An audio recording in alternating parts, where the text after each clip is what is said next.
கிறிஸ்துவுக்குள் எப்பொழுதும் எங்களை வெற்றி சிறக்க பண்ணி எல்லா இடங்களிலேயும் எங்களை கொண்டு அவரை அறிகிற அறிவின் வாசனையை வெளிப்படுத்துகிற தேவனுக்கு ஸ்தோத்திரம். ரட்சிக்கப்படுகிறவர்களுக்குள்ளேயும் தேவனுடைய பிள்ளைகளுக்குள்ளேயும் கெட்டு போகிறவர்களுக்குள்ளேயும் நாங்கள் தேவனுக்கு கிறிஸ்துவின் நற்கந்தங்களாய் இருக்கிறோம். This is a Christian life. அந்த எலோஹிம், அந்த யெகோவா, அந்த தேவனுக்கு நாங்கள் கிறிஸ்துவின் வாசனையை நாங்கள் சுமந்து கொண்டிருக்கிறோம். அதாவது இந்த உலகத்துல நீங்கள் தேவனுக்கு கிறிஸ்துவினுடைய வாசனை உள்ளவர்களாக நீங்கள் இருப்பீர்கள். ஹல்லேலூயா.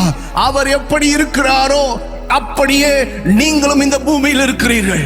ஆகவேதான் 14வது வசனத்துல இப்படி சொல்றாரு, கிறிஸ்துவனுடைய ஸ்மெல் எனக்குள்ள அடிக்கிறதுனால கிறிஸ்துவுக்குள் எப்பொழுதும் என்னை வெற்றி சிறக்க பண்ணுவார்.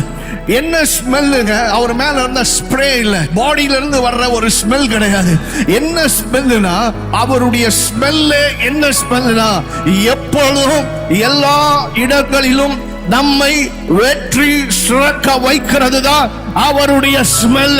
அவரோட இருந்து அந்த அனுபவம் உனக்கு இருக்குன்னா, அந்த ஸ்மெல் உனக்கு மேல இருக்குன்னா, எப்பொழுதுமே கர்த்தர் உன்னை எல்லா இடங்களிலும் வெற்றி சிறக்க பண்ணுவார். Wherever you go.